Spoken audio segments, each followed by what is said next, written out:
ప్రకటన సందేశాలకు మరొకసారి స్వాగతం. ప్రకటన 3వ అధ్యాయము 1 నుండి 6 వచనాలలో సార్దీస్ సంఘమును మనం చూస్తాము.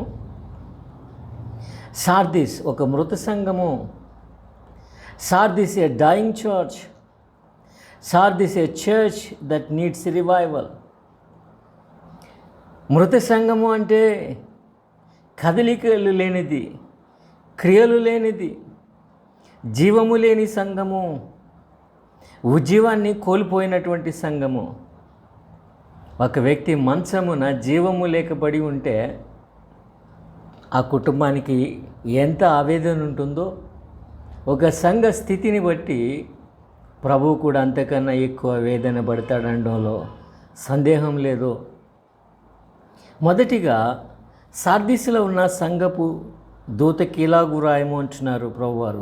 సార్దీస్ పట్టణాన్ని గురించి చూద్దాము. రోమీల కాలంలో ఇది సంపన్న నగరం. ఉన్ని వ్యాపారానికి ప్రసిద్ధి మాత్రమే కాక ఉన్ని వస్త్రాలు ఇక్కడ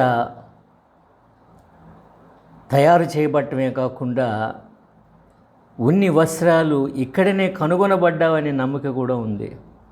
క్రీస్తు 17 నందు ఈ నగరం భూకంపంతో పాడు చేయబడగా టిబేరియస్ అనే రోమ చక్రవర్తి ఒక 5 సంవత్సరాల పాటు బహు ధనాన్ని ఇచ్చి నగరం తిరిగి కట్టుకోవడానికి సహాయం చేశాడు.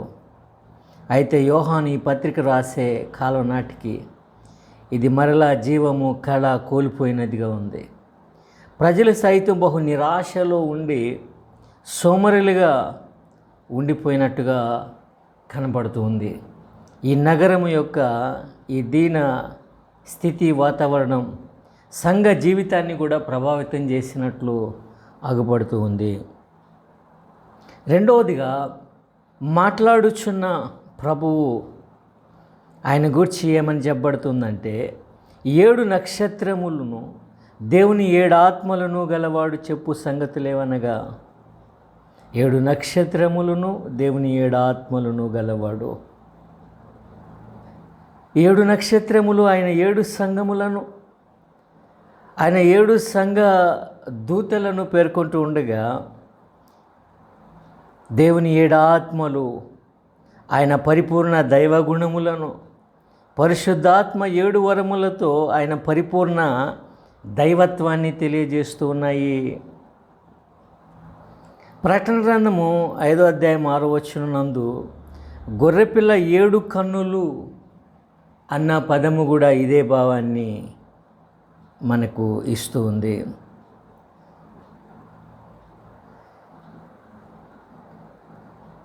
మూడవదిగా ప్రభు యొక్క పురికొల్పు హెచ్చరిక పలుకు. ప్రభు యొక్క పురికొల్పు హెచ్చరిక గమనించినట్లయితే సార్దీస్ జీవము లేని స్థితిని బట్టి ప్రభు అంటున్నారు, నీ క్రియలను నేను ఎరుగుదును అంటున్నారు ఆయన. నీ క్రియలను నేను ఎరుగుదును. పేరుకే జీవం ఉన్నటువంటి ఈ సంఘము మృత స్థితిలో ఉంటా ఉంది. కాబట్టి త్వరగా ప్రభువారు హెచ్చరికకు మళ్ళుతూ ఉన్నారు పురికొల్పు నుండి. ఏమనగా జీవించుచున్నావన్న పేరు మాత్రమే నీకుంది కానీ నీవు మృతుడేవి అంటున్నారు ఆయన. నీ క్రియలు నా దేవుని ఎదుట సంపూర్ణమైనవిగా నాకు కనబడలేదు కనుక జాగరూకుడవై చావనయున్న మిగిలిన వాటిని బలపరచుము అంటున్నారు ప్రభువారు. నీవెలా ఉపదేశం పొందితివో, ఎలాగో వింటివో జ్ఞాపకం చేసుకొని దానిని గైకొనుచు మారు మనస్సు పొందుము. నీవు జాగరూకుడివై ఉండని ఎడల నేను దొంగవలి వచ్చేదను, ఏ గడియ నీ మీదికి వచ్చేదనో నీకు తెలియదు అని ప్రభువారు హెచ్చరిస్తూ ఉన్నారు. క్రైస్తవుడు ఒకనాడు పాపముల చేత అపరాధముల చేత చచ్చినవారు. అయితే దేవుడు మహాకరుణ సంపన్నుడై తన కుమారునితో కూడా మనల్ని బ్రతికించినందున మనం ఆయన పిల్లలమయ్యాము, ఆయన పేరును ధరించుకున్నాము. తప్పిపోయిన కుమారుని కూడా తండ్రి అంటారు, నా కుమారుడు చనిపోయి బ్రతికను అంటున్నారు. అవును, సార్దీసు సంఘము మృతి నొందింది, మరలా బ్రతకవలసి ఉంది. ఒకనాడు ఈ పట్టణము అత్యంత పతనమై మరలా బ్రతికింది. మరలా తిరిగి లేచుట సంఘం కూడా నేర్చుకోవాల్సి ఉంది. కాబట్టి సార్దీస్ ఏ విధంగా మృత సంఘం అంటే, ఒకటి, దాని చిత్తమందు అది మృతమైనదిగానుంది. దాని చిత్తం దాని వశంలో లేదు. అది దాని చిత్తమును దేవుని వశం చేయలేదు. తన మనస్సాక్షిని అది చంపుకుంది. అది మరలా పాపపు స్థితిలో పడి మృతి నొందిందిగా ఉంది. రెండోది, ఏ విధంగా సార్దీస్ మృత సంఘం అంటే, అది దాని భావోద్రేకాల విషయంలో మృతి నొందిన సంఘం. దేవుని యందు సంతోషం దానికి లేదు. స్తుతి ప్రార్థన కొదువయ్యాయి. క్రైస్తవ జీవితంలోని ఆనందము కొదువైంది. యాంత్రికంగా నామకార్థంగా అది జీవించుట ఆరంభించింది. సార్దీస్ సంఘము మృతి నొందిననుటకు మరొక కారణం ఏమంటే, అది ప్రేమ విషయంలో మృతి నొందినదిగా ఉంది. దాని ఆరాధనలో అది దేవుని పట్ల ప్రేమ కానీ, దాని సేవా పరిచర్యలో నశించు ఆత్మల పట్ల భారం కానీ లేక కోల్పోయినట్లుగా చూస్తూ ఉన్నాం. మెల్లగా అది లోకానుసారమైన జీవితంలో పడిపోయింది. కాన మృతి నొందింది కానీ నామకార్థంగా అది పేరుకు మాత్రము భౌతికంగా జీవిస్తూ ఉంది. దాని మృతికి కారణములు మనం చూస్తున్నాము. మృతమైంది అనడానికి. నాలుగోది, పునరుద్ధానుని ఆజ్ఞలు ఏమంటే, ప్రభు ఆజ్ఞాపిస్తున్నారు ఏమంటే, ఆయన జ్ఞాపకం చేసుకో అంటున్నారు. మొదటిగా, ఎలాగ ఉపదేశం పొందితివో, ఎలాగ వింటివో జ్ఞాపకం చేసుకో.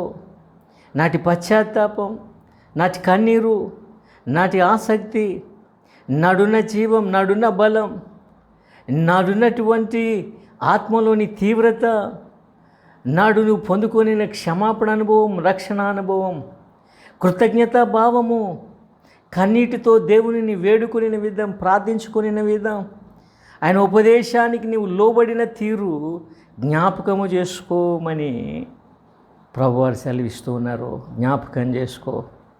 దేవుని సంఘం వెని తిరిగి చూచి తన రక్షణ అనుభవమును, దేవునిలో తాను తొలి దినాలలో ఎంత భారము కలిగి, ఎంత బాధ్యత కలిగి, ఎంత ఆసక్తి కలిగి, ఎంత దేవుని కొరకు ఆశతో ఉండేదో, ఎంత తీవ్రతతో ప్రభుని వెంబడించడానికి నిశ్చయిత కలిగి ఉండేదో జ్ఞాపకం చేసుకున్నట్లయితే, తన సాక్ష్యమును గుర్తు చేసుకున్నట్లయితే, తన రక్షణ అనుభవాన్ని గుర్తు చేసుకున్నట్లయితే, దాన్ని తిరిగి కొనసాగించడానికి దానికి ప్రేరణ కలుగుతుంది.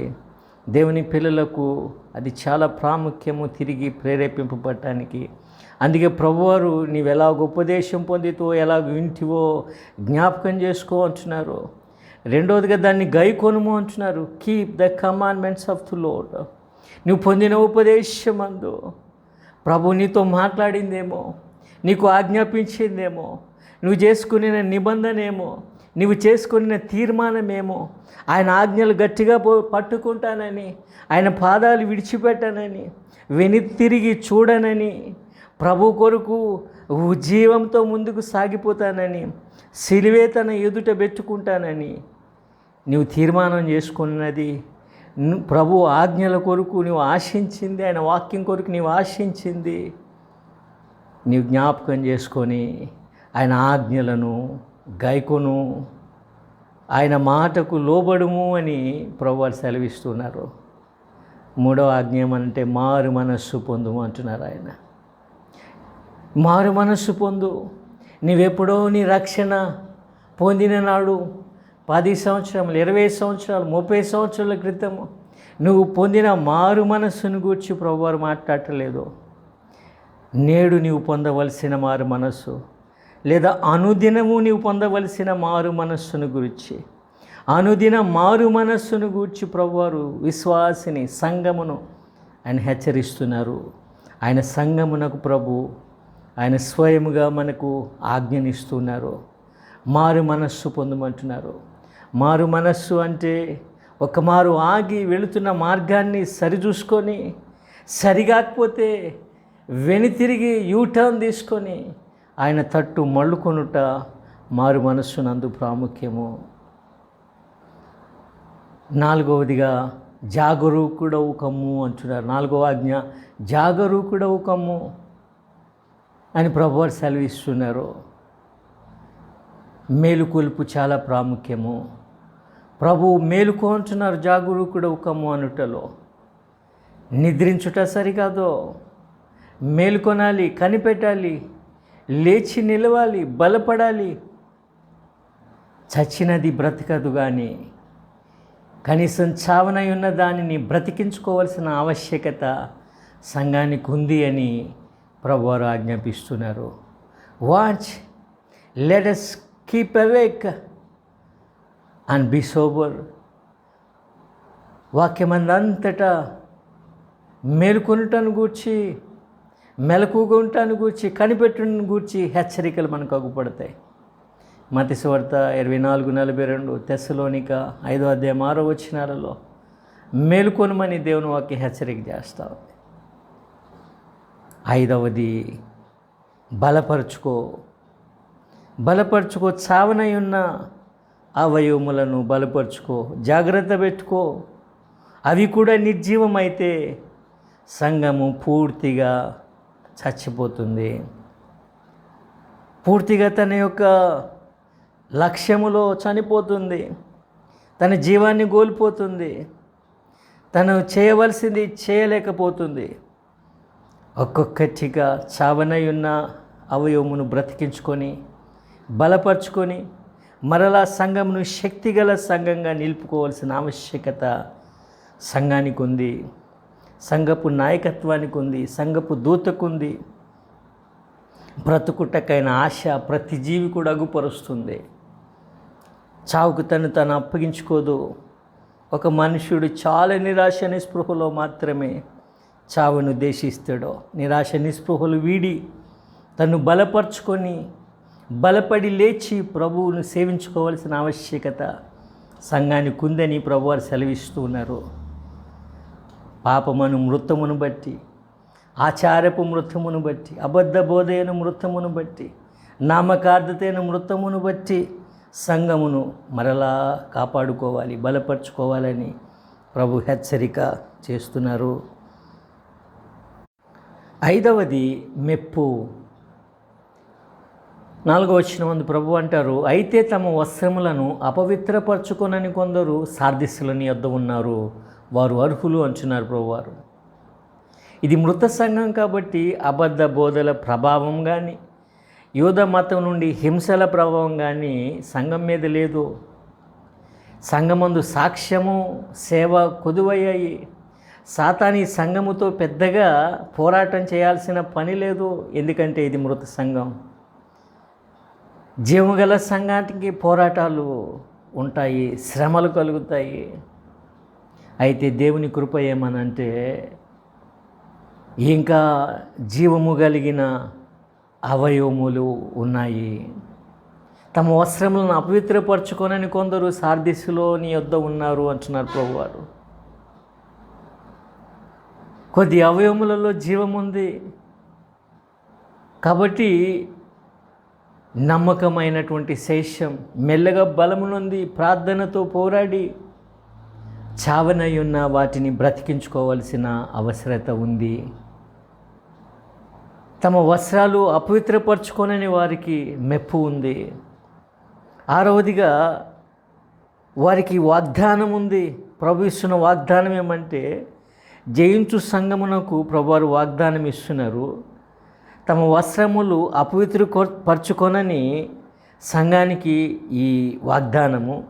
వారు అర్హులు, తెల్లని వస్త్రములు ధరించుకొని నాతో సంచరించెదరు. జీవగ్రంథములో అతని పేరు తుడిచిపెట్టక నా తండ్రి ఎదుట, దూతల ఎదుట అతని పేరు ఒప్పుకొందునని ప్రభువారు సెలవిస్తున్నారు. వారు అర్హులు అని ప్రభు పలుకుట గొప్ప భాగ్యము, గొప్ప బహుమానము. ఆయన వాగ్దానము, ఆయన బహుమానం మనం గమనించినట్లయితే వారి అర్హులు అనుట. 2, తెల్లని వస్త్రాలు. తెల్లని వస్త్రాలు. మత్తయి సువార్త 13:43 నీతిమంతులు తమ తండ్రి రాజ్యంలో సూర్యుని వలె తేజరిల్లుదురు. వారి నీతి బట్టి వారి వస్త్రములు తెల్లనివి. ఇది వారి పరిశుద్ధతను తెలియజేస్తూ ఉంది, గుర్తుగా ఉంది. అంతేకాదు వారు యువరాజులుగా ఆయన రాజ్యంలో ఉంటారు కాబట్టి జయమునకు గుర్తుగా ఉంది. తెల్లని వస్త్రాలు పునరుద్ధానమునకు గుర్తుగా ఉన్నాయి. అంతేకాదు తెల్లని వస్త్రములు సేవకు గుర్తుగా ఉంటున్నాయి. సేవలో వారు తిరిగి నిలవబడుటను గుర్తుగా ఉంటున్నాయి. జకర్యా గ్రంథం 4:1-6 యెహోవా దూత ఎదుట నిలిచిన ప్రధాన యాజకుడు యెహోషువపై సాతాను ఫిర్యాది అయి నిలిచాడు. ఎందుకంటే అతడు మలిన వస్త్రాలు ధరించి ఉన్నాడు. అప్పుడు ప్రభు దూత అంటున్నారు, అతని మైల బట్టలు తీసివేయండి, నేను దోషమును పరిహరించి ప్రశస్తమైన వస్త్రాలతో నిన్ను అలంకరించుచున్నాను అని అంటున్నారు. పాపము చేసి మలినమైనటువంటి ఇశ్రాయేలు పాపం పరిహరింపబడినది కాబట్టి ప్రశస్త వస్త్రము ప్రధాన యాజకుని యెహోషువకు ఇవ్వబడతా ఉంది. మరలా అతడి సేవకు నిలుపబడుతూ ఉన్నాడు. తెల్లని వస్త్రాలు ఆయన రాజ్యములో రాజ్యమేలుటకు, పరిశుద్ధతకు, సేవకు గుర్తుగా ఉంటూ ఉన్నాయి. అంతేకాదు జీవగ్రంథమందు వారి పేర్లుంటాయి. జీవగ్రంథములో వారి పేర్లు కొట్టివేయబడవు. కీర్తన 69:28 దుష్టుల పేర్లు కొట్టివేయబడతాయి, కానీ ఆయన పిల్లల పేర్లు, పరిశుద్ధుల పేర్లు అందుంటాయి. ప్రభు కొరకు శ్రమించు వారి పేర్లు అందులో ఉంటాయని దేవుని వాక్యం తెలియజేస్తూ ఉంది. ఎవరి పేరు అందుండదో వారు అగ్నిగుండంలో పారవేయబడతారు. ప్రకటన 20:15 చూస్తాము. పూర్వం రాజ్యంలో ఒక రాజునొద్ద తన జనుల యొక్క పేర్లన్నీ ఒక గ్రంథంలో రాయించేవాడు. అయితే రాజద్రోహుల పేర్లు అందులో నుండి కొట్టివేయబడాయి. కాబట్టి ఎవరి పేరు ఉంటుందో వారు జీవాన్ని పొందుకుంటారు, బహుమానాన్ని పొందుకుంటారు. 4వది ఒప్పుకోలు. ప్రభు తన తండ్రి ఎదుట, దూతల ఎదుట వారి పేర్లు ఒప్పుకొనుట వారిని బహుగా ఘనపరచుటగా ఉంటుంది. ఇవి వాగ్దానాలు. ఇవి తెల్లని వస్త్రాలు కలిగిన, జయించిన, మృతమును జయించిన వారికైనటువంటి బహుమానము. చిట్ట చివరికి 7వదిగా యథావిధిగా ముగింపు మాట, చెవి గలవాడు ఆత్మ సంగములతో చెప్పుచున్న మాట వినుగాక. చెవులున్నట్లయితే మనము ఆయన యొక్క మాటను వింటాము, లోబడతాము.